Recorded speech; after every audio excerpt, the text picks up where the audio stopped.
नमस्कार दोस्तों। आज मैं एक बहुत गंभीर मुद्दे पर बात करने वाला हूं। स्पेशल इंटेंसिव रिवीजन यानी एसआईआर।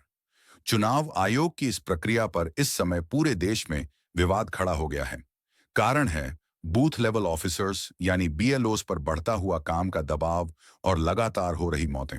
और इसी पर राहुल गांधी ने कड़ा सवाल उठाया है। दोस्तों, एसआईआर क्या है? एसआईआर चुनाव आयोग की एक तेज और गहन वोटर लिस्ट साफ करने की प्रक्रिया है। इसमें बीएलओ को घर घर जाकर जानकारी की पुष्टि करनी होती है, दस्तावेजों की जांच करनी होती है और फिर उसे डिजिटल रूप से अपलोड करना होता है। यह काम आसान नहीं होता, खासकर तब जब समय सीमा बहुत कम रख दी जाए और अधिकारी कम हों। अब मुद्दा यह है कि एसआईआर के दौरान कई राज्यों से ऐसी खबरें आईं कि कई बीएलओस तनाव में थे, ओवरलोड थे और कुछ दुखद घटनाओं में उनकी जान भी चली गई। रिपोर्ट्स के अनुसार बीते 3 हफ्तों में अलग अलग राज्यों से 16 बीएलओ की मौत की खबरें सामने आई हैं। यही बात राहुल गांधी ने उठाई है। राहुल गांधी ने कहा है, यह सिर्फ संयोग नहीं हो सकता, यह सिस्टम की खामियों का नतीजा है। उन्होंने कहा कि अगर वोटर लिस्ट को पारदर्शी बनाना ही मकसद है, तो इसे पूरी तरह डिजिटल और खोजने योग्य बनाया जाए, न कि हजारों स्कैन किए हुए कागजों के ढेर में बदल दिया जाए। राहुल गांधी ने इसे लोकतंत्र की बुनियाद पर हमला बताया है।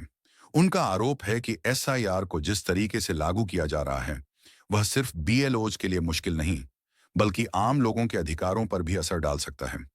अब सवाल आता है, चुनाव आयोग क्या कह रहा है? चुनाव आयोग का कहना है कि एसआईआर जरूरी है ताकि फर्जी और डुप्लीकेट वोट हटाए जा सकें। ईसीआई का यह भी कहना है कि राज्यों में अगर कहीं कोई समस्या होती है तो उसे ठीक किया जाएगा, लेकिन प्रक्रिया जारी रहेगी। अब सबसे महत्वपूर्ण, सुप्रीम कोर्ट की भूमिका। सुप्रीम कोर्ट में इस समय एसआईआर के खिलाफ और उसके तरीके के खिलाफ कई याचिकाएं चल रही हैं।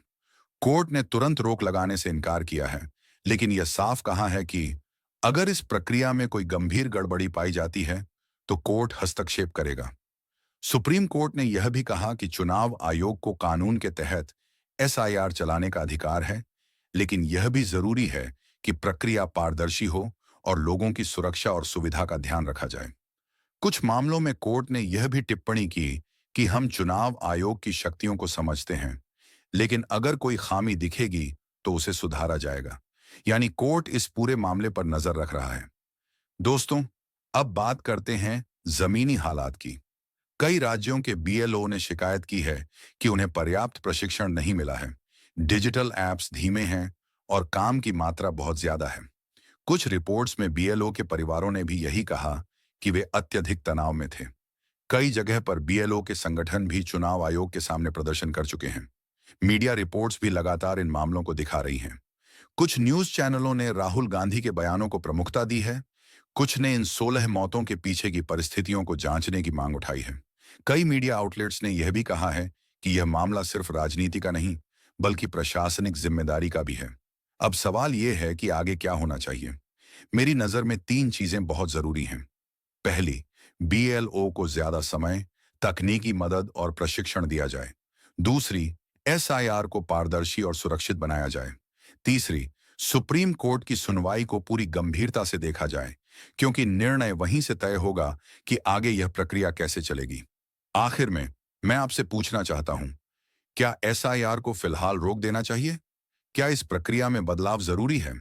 क्या बीएलओ के लिए बेहतर सुरक्षा और काम करने का माहौल सरकार और चुनाव आयोग को तुरंत देना चाहिए? दोस्तों, यह मुद्दा सिर्फ वोटर लिस्ट का नहीं है, यह लोकतंत्र की बुनियाद का मुद्दा है। कमेंट करके अपनी राय बताइए, मैं आपको पढ़ूंगा और आने वाले वीडियो में आपके सवालों के जवाब दूंगा। अगर वीडियो अच्छी लगी तो इसे लाइक कीजिए, चैनल को सब्सक्राइब कीजिए और बेल आइकन दबा दीजिए।